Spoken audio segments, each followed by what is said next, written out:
C'est Narbonne et l'abbaye de Fontfroide que les rendez-vous ont choisi pour cette sortie culturelle printanière.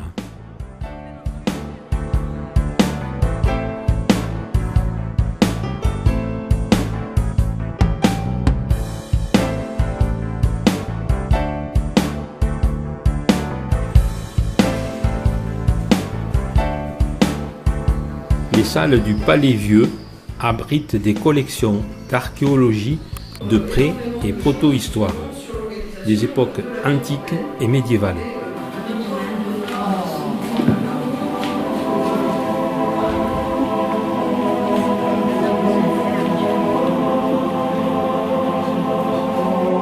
La visite nous entraîne à la découverte de peintures murales du XIVe siècle dans l'ancienne chapelle de la Madeleine.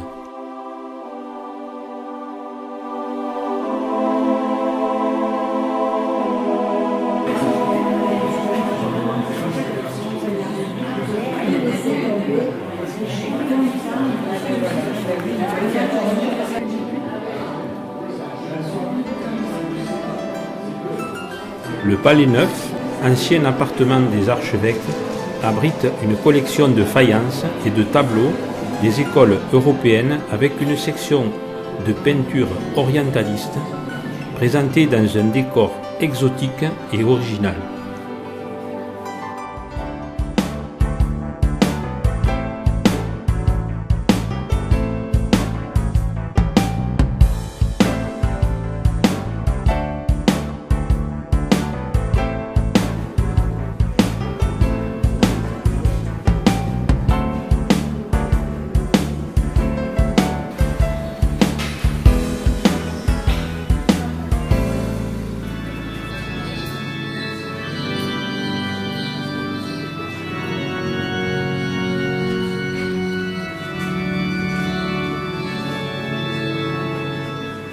La cathédrale Saint-Just et Saint-Sauveur, de style gothique méridional, se singularise par son chœur unique aux dimensions ambitieuses, meublé de stalles et d'un orgue du XVIIIe siècle, sous des voûtes vertigineuses, s'élevant à plus de 40 mètres de haut.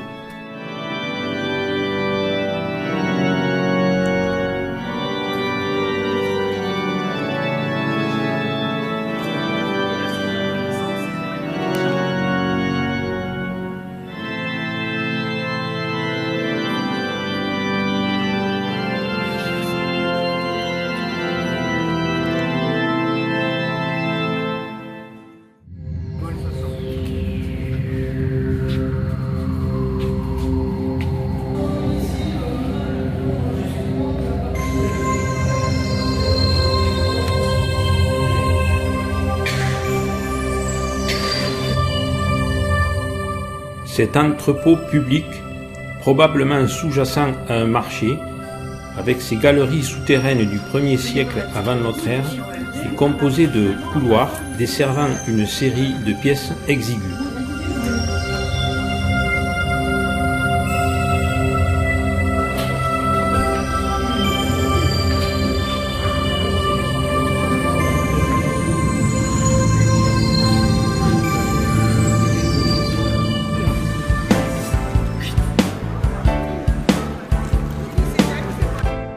Un détour par le marché avant le repas que nous prenons au restaurant de l'abbaye de Fontfroide.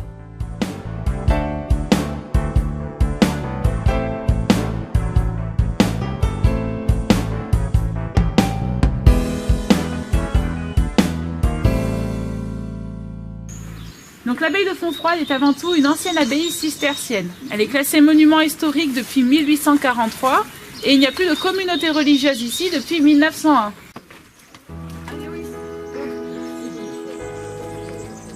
L'abbaye de Fontfroide est classée à partir de 1862 au titre des monuments historiques.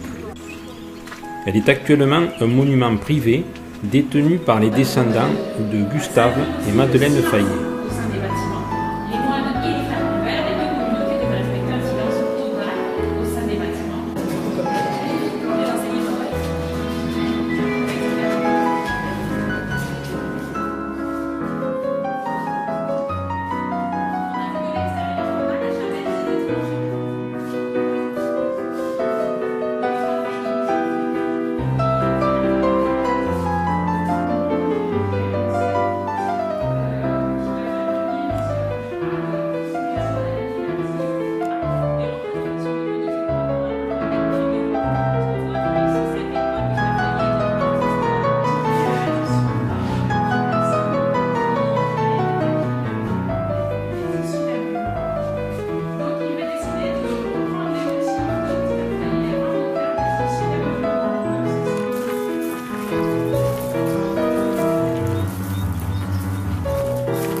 Artiste et conservateur de musée, surtout connu pour son talent de collectionneur, visionnaire, Gustave Fayet commande des œuvres symbolistes.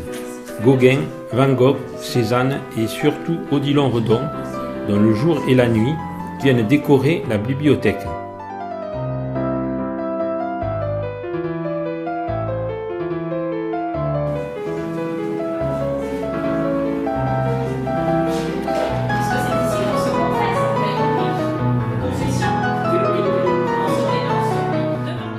Il entreprend une vaste campagne de restauration et de décoration que ses descendants entretiennent encore aujourd'hui.